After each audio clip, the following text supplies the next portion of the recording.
Values Education 8, Quarter 4, Learning Competency 1C na ilalapat ang mga paraan ng paglinang ng positibong disposisyon bilang mamamayan. Noong nakaraang araw, nakita natin kung paano iniuugnay ng komunidad ang positibong disposisyon sa ating mga tungkulin bilang mamamayan. Ngayon naman, tututok tayo sa tanong na paano ba talaga natin isasagawa ang mga ito sa totoong buhay, lalo na kapag mahirap ang sitwasyon. Hindi sapat na alam lang ang tama. Mahalaga ring marunong tayong humusga ng maingat bago kumilos. Magbalik tanaw muna tayo sa mga paraan ng paglinang ng positibong disposisyon bilang mamamayan. Una, gawin ang tama. Ang paggawa ng tama ay hindi laging madali. May mga pagkakataon na alam natin kung ano ang tama pero mahirap itong gawin dahil may masasaktan, may mawawala, o may tututol sa atin. Kapag pinili ng isang mamamayan ang tama kahit mahirap, ipinapakita niya ang maingat na paghuhusga. Iniisip niya ang epekto ng kanyang kilos, hindi lang sa sarili kundi sa iba.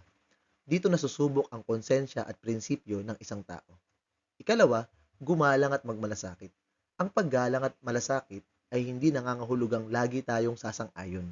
Ibig sabihin nito, marunong tayong makinig, umunawa at kumilos ng may konsiderasyon. Kapag may respeto at malasakit, mas nagiging maingat ang ating paghuhusga dahil hindi tayo basta-basta nagdedesisyon batay sa galit o sa sariling opinyon. Ikatlo, makilahok. Ang pakikilahok ay hindi lang pagsama. Ito ay pananagutan. Ang isang mamamayan ay nakikilahok ay handang magbigay ng oras, opinyon, o kilos para sa ikabubuti ng komunidad. Sa pakikilahok, natututo tayong suriin ang sitwasyon, makipag-usap sa iba, at magpasya hindi mag-isa kundi kasama ang komunidad. Ikaapat, alamin at suriin ang sitwasyon. Hindi lahat ng nakikita o naririnig ay totoo. Ang maingat na paghuhusga ay nangangailangan ng pag-alam sa buong sitwasyon bago kumilos. Kapag marunong tayong magsuri, magtanong, mag-isip at maghintay, naiiwasan natin ang padalos-dalos na pagpapasya na maaaring makasama sa iba. At ikalima, maging positibo at puno ng pag-asa. Ang pagiging positibo ay hindi pagwawalang bahala sa problema. Ito ay paniniwalang may magagawa tayo upang mapabuti ang sitwasyon. Kapag may pag-asa, mas nagiging malinaw ang ating paghuhusga dahil hindi tayo sumusuko o gumagawa ng pagpapasya dahil sa takot. Dumako na tayo sa ating performance task na pinamagatang maingat na paghuhusga. Ang klase ay hahatiin sa 5 pangkat. Bawat pangkat ay bibigyan ng isang sitwasyon na tumutugma sa isang paraan ng paglinang ng positibong disposisyon. Pag-uusapan sa grupo ang sitwasyon at tukuyin ang tamang gagawin.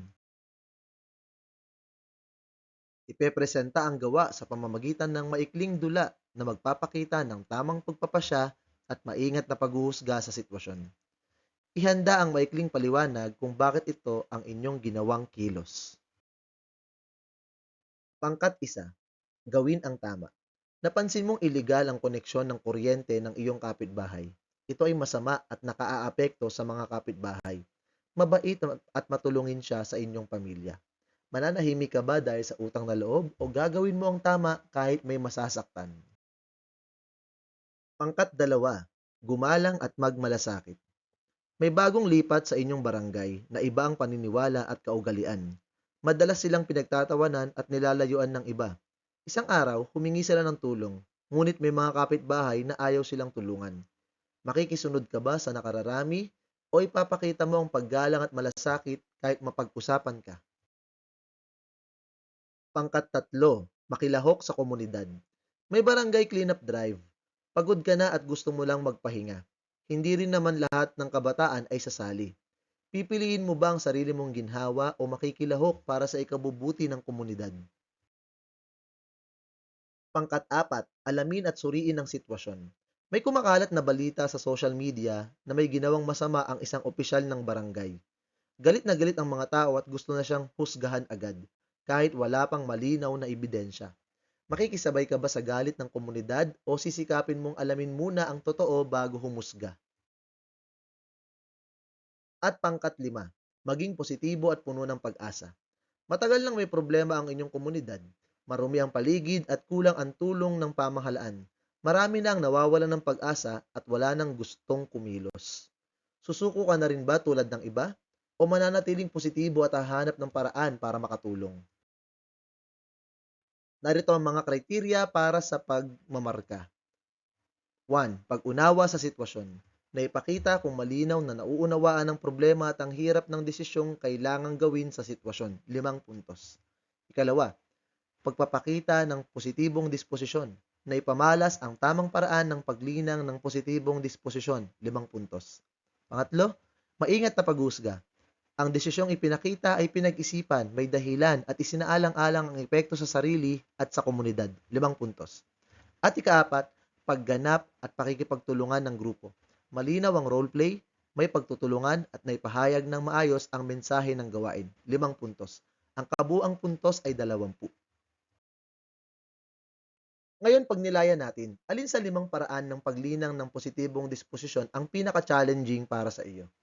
Isipin kung paano ninyo ito magagamit sa totoong buhay, lalo na sa pakikisalamuha sa iyong komunidad at sa paggawa ng tamang desisyon. At hanggang dito na lamang po ang ating aralin para sa linggong ito. Sana po ay may natutuhan kayo. Salamat po sa panonood at pakikinig. Paalam!